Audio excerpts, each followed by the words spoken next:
ഉള്ള പ്രശ്നം എന്ന് പറഞ്ഞാൽ UK പ്രശസ്തമായ കുറേ ഇൻഫ്ലുവൻസേഴ്സ് ഇപ്പം എനിക്കെതിരെ വീഡിയോ ഇട്ട, ഓഫ് കോഴ്സ് ഞാനൊരു 300K ഇൻസ്റ്റഗ്രാമിൽ ഫോളോവേഴ്സ് ഉള്ള ഒരു വ്യക്തിയാണ്. എനിക്കെതിരെ വീഡിയോ ഇട്ട അവർക്ക് കുറച്ച് റീച്ച് ആകാനും ഇത് റീച്ച് കിട്ടാൻ വേണ്ടി തന്നെ ചെയ്യുന്ന വീഡിയോ ആണെന്ന് വെച്ചോളൂ.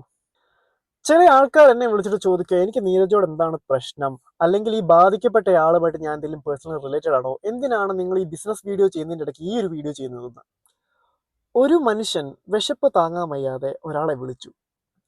ഫോൺ എടുത്തയാൾ ആ നിസ്സഹായനായ മനുഷ്യന്റെ ആ നിസ്സഹായാവസ്ഥ മുതലെടുത്ത് ആ ഫോൺ കോൾ റെക്കോർഡ് ചെയ്ത് അത് എഡിറ്റ് ചെയ്ത് സ്വയം ജസ്റ്റിഫൈ ചെയ്യാൻ വേണ്ടി സോഷ്യൽ മീഡിയയുടെ മുമ്പിൽ തുറന്ന് കാണിച്ചതാണ് എനിക്ക് ശരിക്കും ട്രിഗർ ആയത്. ആ മനുഷ്യൻ ആരാണെന്നോ എന്താണെന്നോ പേരോ മതമോ അല്ലെങ്കിൽ സ്ഥലമോ സംസാരിക്കുന്ന ഭാഷയോ ഒന്നും എനിക്കറിയത്തില്ല. എൻ്റെ കൺമുമ്പിൽ വിശക്കുന്ന ഒരു നിസ്സഹായനായ മനുഷ്യനെയാണ് കണ്ടത്. ഇനി നമുക്ക് ഒരു വീഡിയോ കൂടെ കാണാം.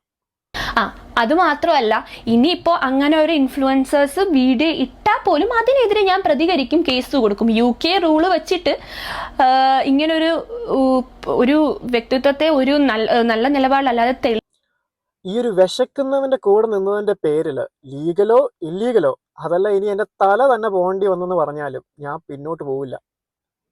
ഈ ഒരു ന്യായമായ കാര്യത്തിന് വേണ്ടി എൻ്റെ കൂടെ നിൽക്കുന്നവർക്ക് എല്ലാവർക്കും എൻ്റെ നന്ദി.